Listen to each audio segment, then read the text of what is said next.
Muy buenos días a todos. Hoy vamos a explicar en qué consiste y para qué sirve la regresión por componentes principales PSA. Esta presentación es realizada por Sandro, Daniel, David, Edwin y Camilo, quien les habla, estudiantes de la maestría en energía renovable de la Universidad del Rosario. Introducción a la regresión por componentes principales. La regresión con componentes principales es una técnica poderosa para análisis de datos, combina análisis de componentes principales y regresión lineal para mejorar la precisión predictiva, transforma y simplifica conjuntos de datos mediante la reducción de variables redundantes. Regresión lineal, ¿qué es y para qué se usa? La regresión lineal permite identificar y cuantificar la relación entre variables, lo que resulta fundamentalmente para la toma de decisiones informadas en una amplia variedad de situaciones. Al comprender cómo se relacionan las variables, podemos predecir y estimar valores futuros, evaluar el impacto de los cambios en las variables independientes y analizar la significación de las relaciones observadas. Análisis de datos y motivación para usar PSA. El PSA es una técnica de reducción de dimensionalidad que transforma un conjunto de variables correlacionadas en un conjunto de componentes principales. Estos componentes son combinaciones lineales de las variables originales y están ordenados en función de la cantidad de varianza que explican de sus datos. El objeto del PSA es simplificar la estructura de datos, reduciendo el número de variables sin perder demasiada información. ¿Cómo funciona PSA? Se puede definir en tres pasos. Primero, se calculan los componentes principales, que son las direcciones en las que los datos tienen más variabilidad. Segundo, los primeros componentes principales explican la mayor parte de la varianza en los datos y cada componente es ortogonal, no correlacionado con los demás. Tercero, el número de componentes principales puede ser reducido para obtener una representación más compacta de los datos, manteniendo la mayor parte de la información posible. La principal ventaja de la ASP es que reduce la complejidad de los datos al concentrar la mayor parte de la variabilidad en unos pocos componentes. Reducción de dimensionalidad. La reducción de la dimensionalidad es clave cuando trabajamos con datos complejos. PSA nos permite reducir el número de variables sin perder la esencia de la información, enfocándonos en los componentes principales que capturan la mayor parte de la variabilidad. Transformación lineal y ortogonalidad de PSA. PSA convierte las variables originales en componentes principales a través de transformaciones lineales, creando componentes que son ortogonales entre sí. Esto significa que los componentes no están correlacionados, ayudando a evitar la redundancia en el modelo. Paso del algoritmo de regresión con PSA. Para implementar la regresión con PSA, seguimos estos pasos. Primero es el reprocesamiento, estandarización de datos. Segundo, cálculo y selección de componentes. Tercero, uso de componentes principales como predictores. Y cuarto es la evaluación, validación del modelo con métricas adecuadas. Ventajas y desventajas. PSA ofrece grandes beneficios como la reducción de ruido y la eliminación de multicolonialidad. Sin embargo, también presenta desafíos como la interpretación de componentes principales y la sensibilidad a valores atípicos. Una de las ventajas principales es la reducción de dimensionalidad, mejora de precisión y la estabilidad de los datos. Desventajas, complejidad de la interpretación y la sensibilidad del overlay. Bueno, para poder interpretar esta teoría que hemos dado, tenemos un ejemplo básico que consiste en lo siguiente. Imaginemos que estamos estudiando el nivel de estrés en jóvenes durante sus estudios. Queremos identificar los factores que contribuyen al estrés económico como horas de estudio, horas de sueño, actividad física, nivel de dificultad de los estudios y el apoyo social. Bueno, este ejemplo se puede desarrollar en 5 pasos. El primer paso es la normalización. Cada variable tiene unidades diferentes, es decir, hora, nivel, dificultad, por lo que el principal paso en PSA es normalizar los datos. Esto significa transformar cada variable que tenga una media de 0 y una desviación estándar de 1. Así evitamos que alguna variable con valores más grandes influya demasiado en los resultados. El segundo paso es la matriz de coavarianza. Esta matriz eh, lo que nos dice es que debemos aplicar PSA para reducir la cantidad de variables manteniendo la mayor parte de la información. El PSA identifica combinaciones de estas variables que capturan la mayor parte de la varianza de los datos. Se puede generar dos componentes principales. El primer principal componente podría representar una combinación de horas de estudio y horas de sueño, que son factores importantes para el estrés. Y el segundo componente que se podría determinar es el de combinar el nivel de dificultad percibido y el apoyo social. Estos componentes resumen el impacto combinado de los factores sin perder mucha información. La matriz de covarianza describe la relación entre las variables y nos ayuda a identificar las correlaciones como están. El tercer punto para desarrollar es autovalores y autovectores. Después de calcular los componentes, observamos cuánta variabilidad explica. En el componente 1 y componente 2 podrían explicar el 80% de la variación de los niveles de estrés. En lugar de trabajar con 5 variables originales, ahora usamos estos dos componentes para simplificar el análisis. Para reducir la dimensionalidad, seleccionamos los primeros K componentes principales que explican la mayor parte de la varianza. La varianza explicada con cada componente se calcula como se ve en la parte de abajo. El cuarto punto son los componentes principales. Como ya hemos mencionado, se determinaron dos. Esta combinación, para cada componente principal, es una combinación lineal de las variables originales y se puede interpretar en términos de esas variables. Como ya lo mencioné, las variables PS1 y PS2 mencionadas en los puntos anteriores. Quinto, regresión lineal de componentes principales. Una vez que tenemos los componentes principales ya mencionados, podemos realizar una regresión lineal utilizando esos componentes para predecir el nivel de estrés.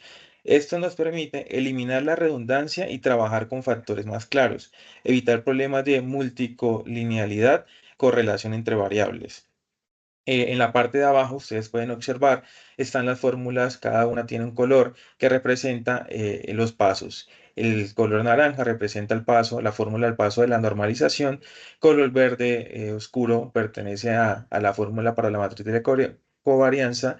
El punto 3 pertenece a la varianza explicada.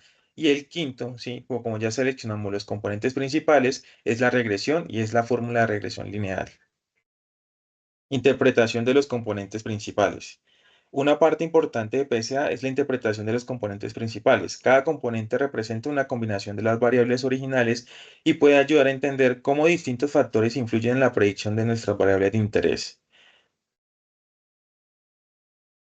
Conclusiones y consideraciones. Para concluir, la regresión de componentes principales es una técnica muy valiosa para modelos predictivos, pero es importante aplicar correctamente. Aunque simplifica el modelo y mejora su precisión, es fundamental interpretar adecuadamente los componentes y manejar correctamente los datos. A continuación, nuestro amigo Sandro nos explicará con el código R estas mismas variables. R utilizando el paquete PLS.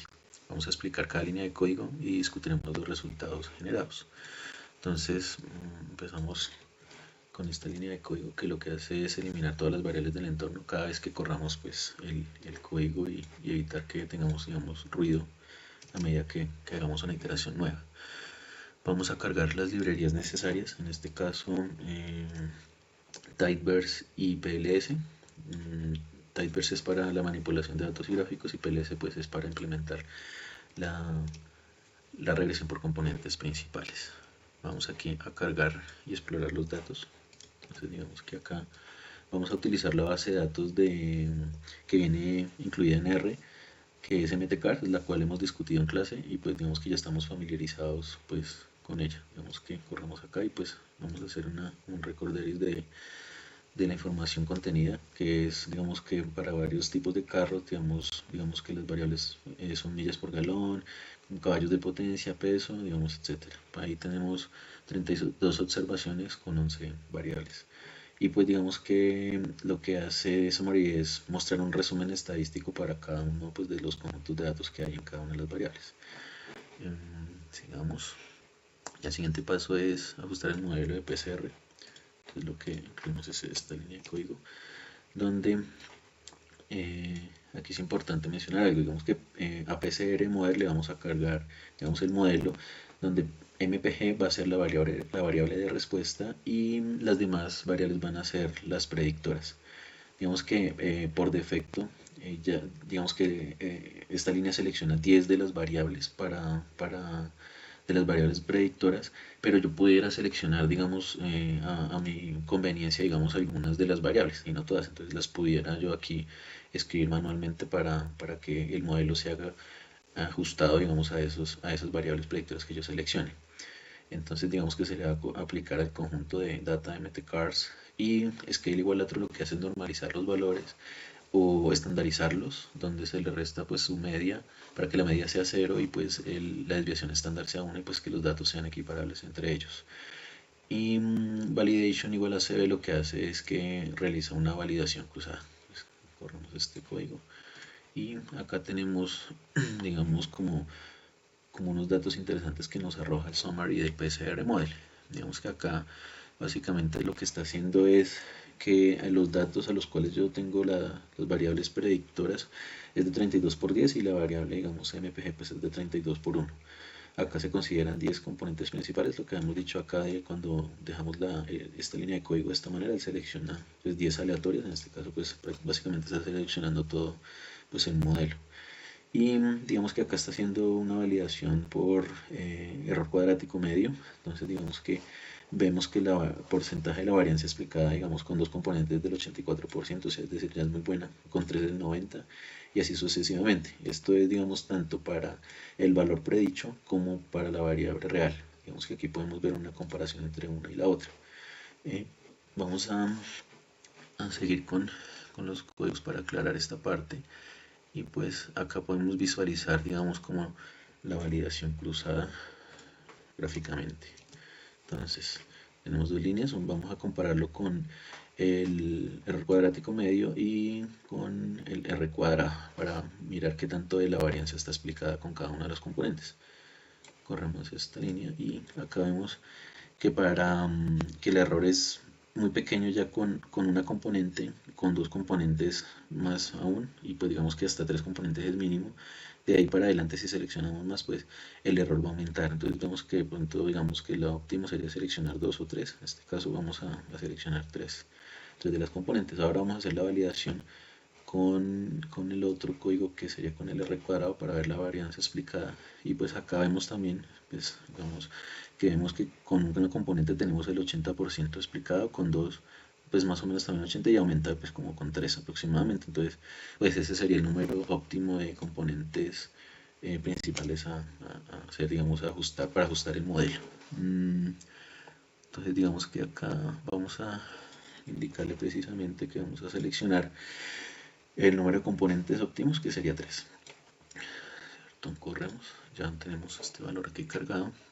El siguiente paso sería realizar las predicciones, digamos, con el modelo, con ese número de componentes. Se me fue esto, listo. Corremos esta. Entonces listo, ya tenemos predicciones, que es con el número de componentes óptimos que hemos seleccionado. Ahora vamos a ver eso gráficamente. Vamos a ver los valores reales contra los valores predichos. Entonces vamos a ocupar esta línea de código aquí y la corremos para ver las predicciones contra los reales. Entonces digamos que aquí es muy interesante. Bueno, sería interesante también ver, digamos, en una tabla, pues esta parte. Acá corremos esto. Entonces acá vemos gráficamente, ¿cierto? Los puntos azules son, digamos, los valores reales y la línea, digamos, es la aproximación del modelo que estamos, digamos, sacando con las tres componentes principales que hemos seleccionado. Entonces digamos que hay un error, como lo hemos visto anteriormente, hay un error, digamos, asociado, pero pues es el ajuste. Digamos que me parece que es un buen ajuste, digamos, con tres componentes principales y pues este es la implementación de PCR, digamos, en R. Básicamente podríamos seleccionar otra variable, digamos, o digamos, otra para poder hallar, digamos, su aproximación, ¿sí? Y pues otras como predictoras. Entonces digamos que este sería lo que le teníamos pues para mostrar y pues espero que haya sido muy claro. Nos vemos en otra oportunidad.